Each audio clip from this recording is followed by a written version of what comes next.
In a conservative movement seized by extremists, George Will is one of the sane ones.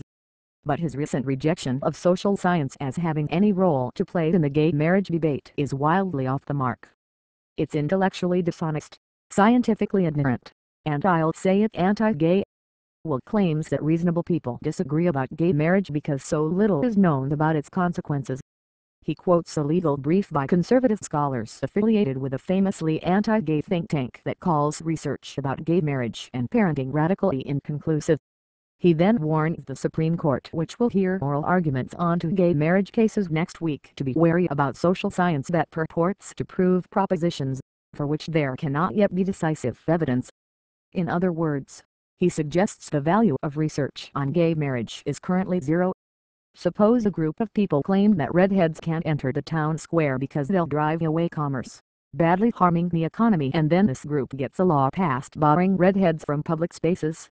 To reverse the discriminatory law, they then argue, redheads must spend however long it takes to amass definitive proof that entering the town square won't cause harm, which is impossible since you can't conduct research on scenarios you won't permit. When redheads nevertheless begin to produce a growing body of research that points conclusively to the fact that their presence does not harm commerce, the law's defenders consistently reply, it still might, more research is needed. That is the position Will is defending in the gay marriage debate. The very idea that gay equality would cause serious harm is the kind of belief you hold if you are already inclined to think, usually for moral reasons, that homosexuality is harmful. That is, if you're anti-gay.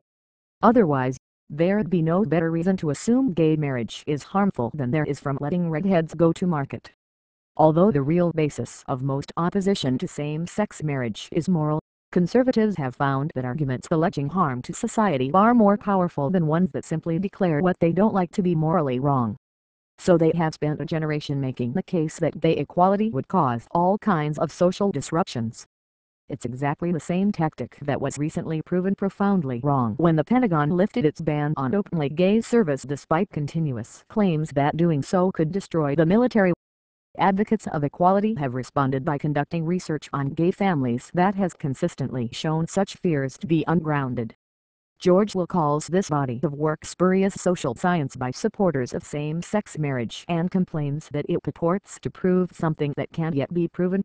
But serious scholars don't claim that social science proves gay marriage is okay. It's the other way around. Anti-gay activists dream up harms that gay equality would cause and claim social science proves it even though they've never supplied such proof. What the most responsible advocates of gay equality claim is that social science helps dismantle conservative claims of harm and strongly suggests the kids are okay. We use the research defensively, out of necessity, because anti-gay advocates make baseless empirical predictions that we're obligated to refute. Will also gets the scientific method wrong, offering an impossibly high and wholly incorrect bar for what constitutes scientific proof, leaving no way for the pro-gay side to ever convince him that the bogus harms conservatives have dreamed up are unlikely to happen. He suggests that the scientific standard requires large random samples with appropriate control samples and concludes, quoting the conservative legal brief, that there neither are nor could possibly be any scientifically valid studies from which to predict the effects of a family structure that is so new and so rare.